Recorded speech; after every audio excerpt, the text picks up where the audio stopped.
इशिका की आंखों में आंसू थे। शान की सच्चाई जानने के बाद भी उससे दूर रहने की मजबूरी थी।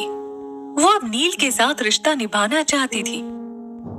नील ने धोखा दिया था, उसके बावजूद वो एक बार फिर से उस पर भरोसा करके उसके साथ जाना चाहती थी। सुबह से शाम हो गई थी, लेकिन इशिका की कोई खबर नहीं, जिस वजह से मिस्टर चौहान परेशान होकर नील के घर जाने लगे। उनके मन में न जाने कितने सारे सवाल उठ रहे थे। इशिका के लिए उनकी चिंता और ज्यादा बढ़ रही थी। जब वो नील के घर पहुंचे तो डोर बेल की आवाज को सुनकर मंजरी डोर खोलती है। सामने अपने पति को देखकर वो हैरान थी और अपनी लड़खड़ाती हुई जुबान से कहती है, आप यहाँ? कैलाश, आपकी तबीयत ठीक नहीं है, मुझे कॉल कर सकते थे ना, मैं आ जाती।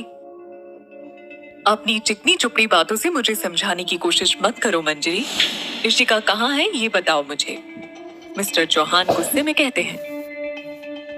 लेकिन मंजरी उन्हें इनकार करती हुए बोली, इशिका यहाँ नहीं है कैलाश। नील ने उससे पहले कह दिया है कि अब वो उसके साथ नहीं बल्कि सौम्या के साथ रहना चाहता है, तो इशिका यहाँ आकर क्या करेगी? आपको कोई गलतफहमी हुई होगी। मंजरी की बातें सुनते हुए नील और सौम्या भी रूम से बाहर सीधे हॉल में आते हैं। मिस्टर चौहान गुस्से में नील के पास आकर कहने लगे, इशिका के साथ अगर तुम्हें नहीं रहना था तो उसके साथ इतना बड़ा नाटक करने की क्या जरूरत थी? सिर्फ प्रॉपर्टी के लिए? तुम टॉप के बिजनेसमैन हो ना? इशिका को फोर्स किया तुमने ताकि वो तुमसे शादी करने के लिए मजबूर हो जाए, और धोखे से तुमने कॉन्ट्रैक्ट मैरिज पेपर पर साइन करवाने के साथ प्रॉपर्टी पेपर पर भी साइन करवा लिए। तुमने उसे सपने दिखाए, उसके बाद उसका दिल तोड़ दिया। क्या गलती थी उसकी?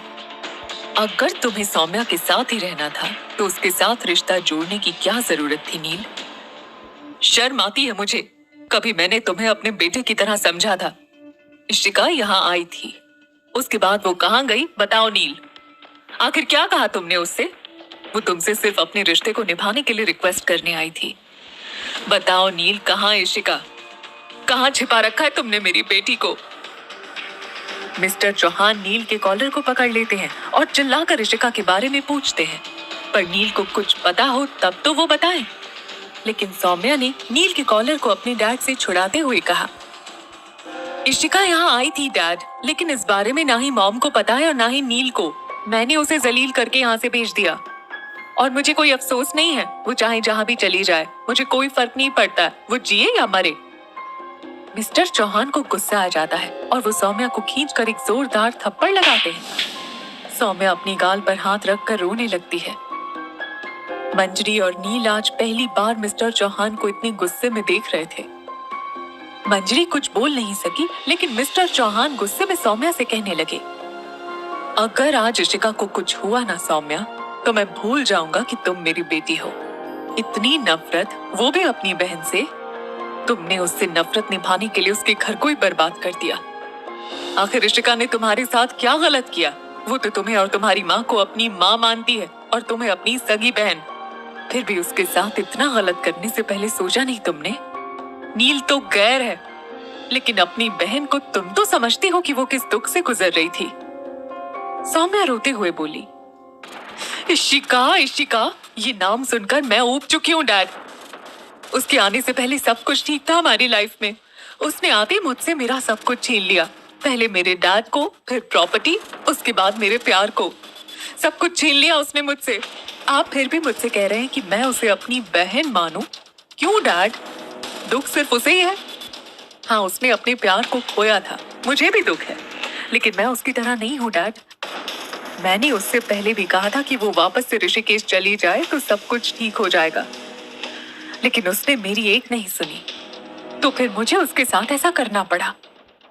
सौम्या की बातें सुनकर मिस्टर चौहान तो जैसे हैरान ही रह गए थे, क्योंकि सौम्या का कहना कहीं ना कहीं उन्हें सही लग रहा था।